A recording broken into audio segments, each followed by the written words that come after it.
Magandang araw po sa ating lahat. Nais ko lamang po na iparating sa ating mga kapatid na riders at sa iba pa nating mga kapatid na nakikisa at sumusuporta sa ating advokasya. Ang Traffic Adjudication Division po ng MMDA ay naglabas ng resolution number 13852 bilang tugon sa idinulog ng ating kapatid na rider na nahuli ng MMDA enforcer dahil ang kanyang angkas ay hindi nakasapatos. Bago ko po ipahayag sa inyo ang magandang resulta sa nabanggit na resolution, balikan muna po natin ang ilang mga pangyayari na may kaugnayan dito sa usaping ito. Panoorin po ninyo ang video. Sa harapan ng team leader mo, sasabihin ko sa'yo, ipinagbabawal na nakatsinelas sa rider sa nagmamaneho. Sa angkas, hindi. Wala pa ako nakikita ang sir, na meron Yun na ay ganun. Oo. iniisip mo lang na labag sa batas yun. Kasi sir, ang inisip ko sir, kasi hindi rin safe sa passenger sa back ride. Keso maganda ang intention mo dahil hindi legal, illegal. Kaparehas din niya nung dating panghuhuli ninyo doon sa mga naka-short pants. Ipinatigil natin yan kasi maganda ang intensyon ng nag-utos sa inyo pero illegal. Ikaw naman kapatid, huwag kang magpapatupad ng bagay na hindi sinasabi ng batas o ng ordinansa.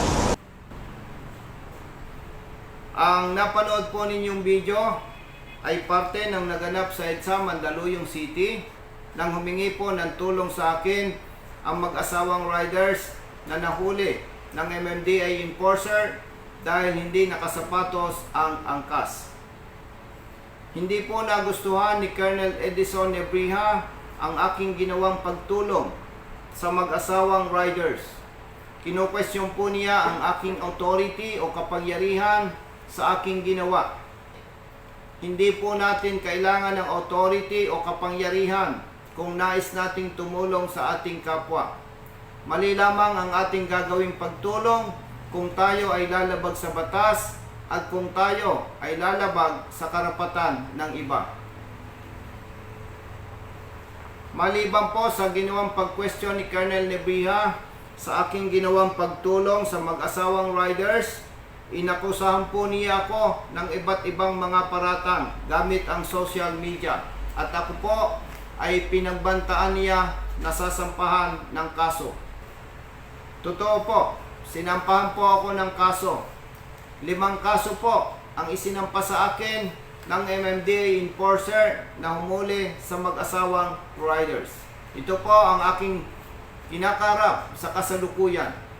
Huwag po kayong mag-alala. Base po sa batas at base po sa mga lawyers na tumutulong sa akin, wala po tayong dapat ipag-alala.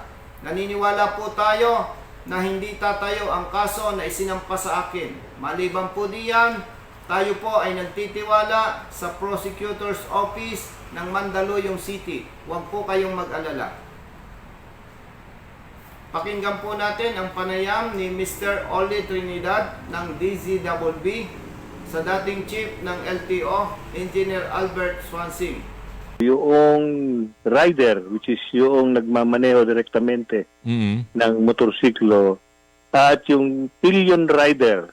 Pillion, Yan back rider. Pillion rider, yan yung nakasakay sa likod. Sa likod, Ang tawag dyan, ang term na tawag dyan is pillion rider. Kasi yung upuan sa likod is Magkadikit. called the pillion. Pag Kaya, pillion kasi, naalala ko yung mga nangangabayo. Di ba? Yung upuan, yung saddle, yung nasa likod yun na parang may mga unan doon na malaking unan doon. Gamit, yun ang pillion eh.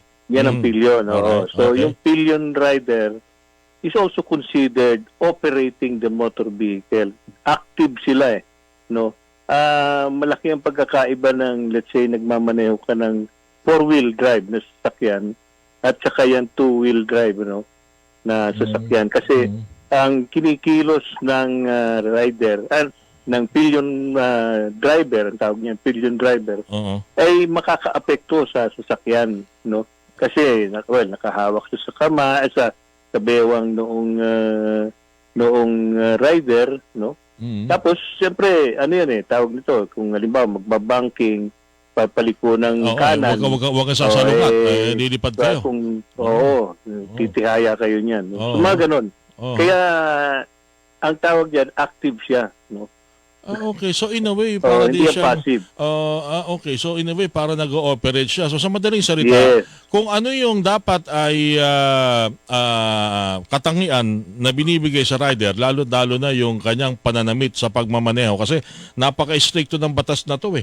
Kailangan Yes. properly attired at nakasapatos. Yes. So ibig sabihin kung nakasapatos ang nagmamaneho ng motor, yung pasahero nakasapatos din.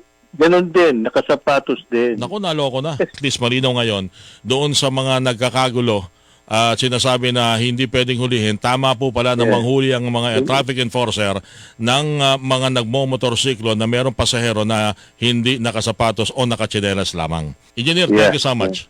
Maraming salamat din. Okay, thank you. Sige. Si Engineer Alberto Swansing, mga kapuso, Senior Consultant ng DOTR for Road Sector, ang inyo pong napakinggan. May pahabol pa rito, parang Benji. Sana tinanong ko rin daw yung naka-shorts, naka-short pants. Kailangan pa ba yun? Nagmamotor ka? Di ba parang protection? Anyway, sige, sa susunod na lang po ating makakausap si Engineer Swansing at is kanya nilinaw.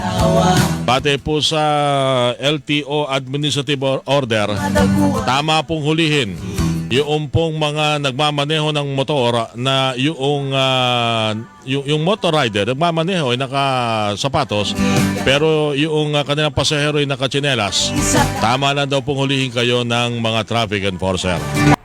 Sa nadinig po nating panayam, sinasabi po ni Engineer Swansing na ang tinutukoy sa LTO Administrative Order Number AHS 2008-015 Section 11, Paragraph E, na operating motorcycle ay patungkol sa rider na nagmamaneho ng motorsiklo at sa angkas nito.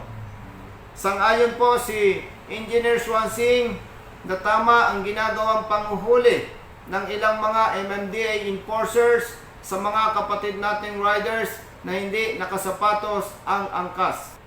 Maaring naisip po ni Engineer Swansing ang kanyang mga sinasabi nung siya po ay kasalukuyang nanunungkulan pa lamang bilang hepe ng LTO. Pero dahil hindi po ito nailagay sa naaprobahang administrative order, hindi po maaaring ipatupad ng sino mang enforcer ang kanyang sinasabi. Pakinggan naman po natin ang panayam ni Mr. Orly Trinidad kay Attorney Trinidad ng MMDA. Ang pillion rider o back rider, ayon po ito, ayon po sa aking interview, Attorney Vic, kay Engineer Swansing. Ikino-consider ka rin nag-ooperate kasi ang word na ginamit is operate. Anyone operating a motorcycle vehicle.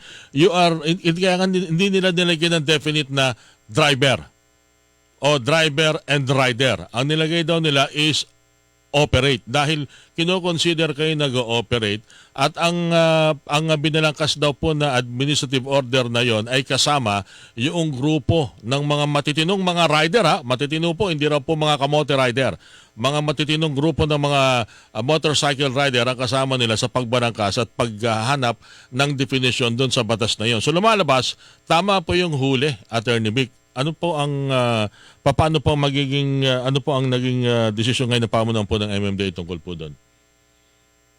Tama po 'yun na nag-agree po kami sa LTO sa interpretation nila doon sa word na operating motorcycle. Dahil nga po kung ikaw po ay back rider, may footrest ka. Hindi po pwedeng kumontra doon sa gilid ng ng rider mo, ng driver mo. So you're technically operating also the vehicle. Masisira po yung balanse. Ang ayaw po kasi ng batas yung madali po ng slippers ng back rider yung chain. Sa nadinig po nating panayam, sinang-ayunan po ni Attorney Trinidad ng MMDA ang opinion po ng dating LTO Chief, Engineer Swansing. Naniniwala po sila na ang tinutukoy sa naaprobahang administrative order na operating motorcycle ay patungkol po sa rider na nagmamaneho ng motorsiklo at sa angkas nito. Dahil po sa lumabas na pahayag ni Engineer Swansing, na dating chief ng LTO at pahayag ni Attorney Trinidad ng MMDA, pinanindigan po ni Colonel Edison Nebriha ng MMDA na tama ang ginagawa nilang panghuhuli sa ating mga kapatid na riders na hindi nakasapatos ang angkas. Panoorin po natin ang video. Meron kang karapatan mag-complain. Ha? Oo, kahit tawag mo kay Colonel Busita. Kausapin namin si Colonel Busita. Hindi mo na lisensya mo, sir.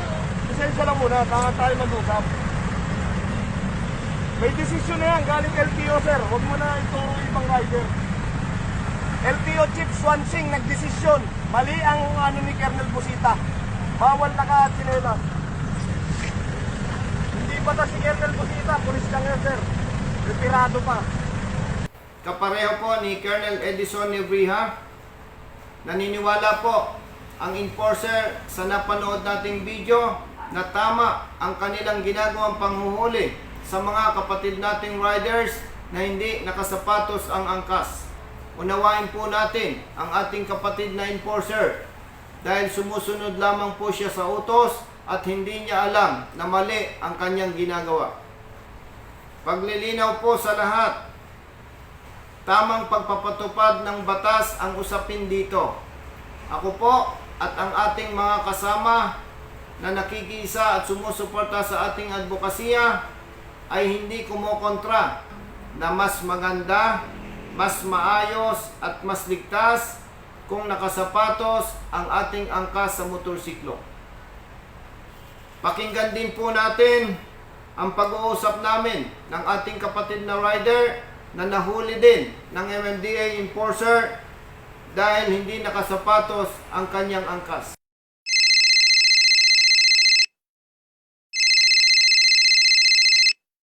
Yo, Kapatid, Colonel Busita. sir. Oo, ikaw ba yung nahuli ng MMDA? Opo, sir. Ano daw ang violation mo? Dress code po. 211 po yun. Po, nakachinelas daw po yung backride ko, sir. Yung backride mo ang nakatsinelas. Opo. Ikaw nakasapatos. Opo. Galing po ako trabaho ko nun, sir. Tapos sinundo ko lang po yung ate ko sa trabaho din niya. Saan ka umuwi? Bulacan po. Saan ka nagtatrabaho? Sa Fiber Home po. Saan nagtatrabaho ang ate mo? Sa po, Jenkins Tower po sa GMA Timog. Bali may CCTV po kami, sir, na umalis po kami ng tower, sir, na nakasapatos po ako, sir. Saang lugar kayo nahuli? Sa may North Fairview Regalado po. Magtawagan tayo bukas. Sige po. Nagbayad ka na nung multa. Hindi pa ako, sir, nagbabayad, sir, kasi gusto ng ate ko, sir, i-complain, sir, kasi hindi naman po daw makatarungan yun. Tama. Magkita tayo bukas ng umaga. Sige po, sir, saan po? Sa EDSA. Saan ba kayo manggagaling ni ate mo? Manggagaling po kami, sir, sa galing po kaming GMA. GMA 7. Apo, GMA 7. Okay. Sabi mo kay ate mo, kayong dalawa umabsent sa trabaho. Sagot ko kayo, ha? Okay po. Magkano ang sweldo mo sa trabaho mo? 537 po. Si ate mo? Ganon din po. Kung nangihinayang yung ate mo doon sa mawawalan sweldo, sabi mo ako magbabayad sa kanya ng sweldo niya. Sige po, sir. Ganito kapatid, kailangan manindigan tayo sa tama kasi kawaawa yung mga katulad mo at iba pang bibiktimahin nila. Bukas umabsent na kayo sa trabaho, pupunta tayo sa MMDA. Ano? Opo, sir. Salamat po, sir. Opo. Sir, kailangan din po ba yung sa CCTV, sir? Meron po kasi siyang hawak, sir. Admin po kasi siya dun, sir, sa tower. Then, hawak niya po yung CCTV na patunay po na nakasapatos po ako. Ay, very good. Napaka-importante. Dalahin mo bukas. Opo. Sir, maraming salamat po. Okay, bye-bye. Magandang gabi po. Good evening. Sir, kanina po galing po ako dun sa ate ko. Oo. Nakausap ko po siya. Ang Ang sabi sabi? niya po, hindi daw po kasi siya makaka-absent ng on the spot. Ang importante, may video tayo. Opo, meron po, sir. Pwede tayo magkita bukas sa EDSA, ano? Opo. Anong oras Ma- ka pwede? Kahit anong oras po, sir, hindi na lang po ako papasok. Sige, absent ka na lang. Ako nang bahala sa'yo. Sige po. Ah. Anong oras po kaya, sir? Basta mag-relax ka lang bukas, tatawag kami ni Brother Jerry. Sige po. Magpapail tayo ng contest. Opo. Okay? Kasi gusto natin ma-correct eh. Ngayon, tingnan natin kung wag kang mag-alala, halimbawa ay absent ka bukas, Opo. tapos nag-hearing, absent ka uli. Paglabas Opo. ng decision, absent ka uli. Ako nang Opo. bahalang tumulong doon sa mawawalang dapat kikitain mo, ha? Opo. Ang gusto lang kasi natin dito ay hadlangan yung kanilang maling ginagawa. Opo. Kaya ka magko-contest kasi nakasapatos ka, kapatid mo, hindi Apo. nakasapatos, sinuli ka. Di, siyempre, pag ang pagbabasehan sa ticket, dinaya kayo eh. Hindi sinabi na ang kaso Opo. nakatsinelas, di ba? Opo. Tatawag po kayo, sir, sa akin bukas. Basta italaga mo na ang sarili mo, absent ka bukas, paalam ka sa trabaho mo, ano? Opo. Sige, okay. Salamat po, sir. Okay, bye-bye. Tinulungan po natin ang ating kapatid na rider at dahil po siya ay natikita na, nagsampa na lamang po kami ng contest sa Traffic Adjudication Division ng MMDA. Makalipas po ang maraming mga araw, lumabas po ang resolution number 13852 mula sa Traffic Adjudication Division ng MMDA. Pinanigan po nila ang kapatid nating rider at nakansila po ang maling huli sa kanya ng MMDA enforcer. Ang resolution number 13852 ng MMDA Traffic Adjudication Division po ay malinaw na patunay na hindi tama ang pinaniniwalaan ni Colonel Nebrija at mali ang kanilang ginagawang panghuhuli sa ating mga kapatid na riders na hindi nakasapatos ang angkas. Uulitin ko lamang po, tamang pagpapatupad ng batas ang usapin dito. Ako po at ang ating mga kasama na nakikisa at sumusuporta sa ating advokasya ay hindi po kumokontra na mas maayos, mas maganda at mas ligtas kung nakasapatos ang ating angkas sa motorsiklo. Malinaw na malinaw po yan. Base sa lumabas na resolution mula sa Traffic Adjudication Division ng MMDA na nilagdaan ng 3 lawyers nila, Colonel Edison Nebrija at sa ilang mga enforcers ng MMDA, nakapareho mo ang paniniwala. Huwag ninyong hulihin ang ating mga kapatid na riders na hindi nakasapatos ang angkas. Marami na rin kayong naging biktima dahil sa maling pagpapatupad. Kabilang ang mga kapatid nating riders na inyong nahuli dahil naka-short pants. Ganon din ang mga nahuli ng MMDA enforcer na nagsampa ng kaso sa akin at maraming beses pa po itong nasundan. Maawa po kayo sa ating mga kapatid na riders. Ipatupad po ninyo ng tama ang batas para sa kanila. Ang maling pagpapatupad po ay para na rin inaagawan ng pagkain sa plato ang pamilya ng mga nabibiktima. Kayo po ay mga enforcers, mga tagapagpatupad ng batas at hindi mga hari sa kalsada na maaari ninyong gawin ang anuman na inyong gugustuhin. Ipatupad po ninyo ng tama ang batas para sa mga kapatid nating motorista.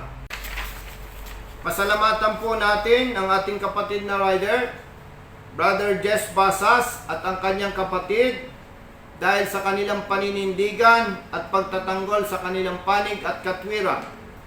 Ang kanilang ginawang pakikisa at pagsuporta po sa ating advokasya ay hindi lamang para sa kanila.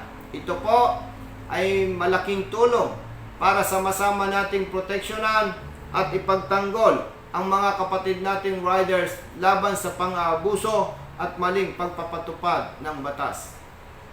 Pasalamatan po natin ang butihing mga lawyers ng Traffic Adjudication Division ng MMDA na naging patas at makatao sa inilabas nilang resolution sa idinulog natin sa kanila. Attorney Aya Metrillo, Attorney Clarence Eclar, at ang kanilang head ng Traffic Adjudication Division, Attorney Joseph Salud.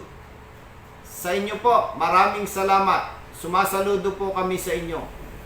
Pasalamatan din po natin ang lahat ng ating mga kapatid na riders at ang mga nakikisa at sumusuporta sa ating advokasya.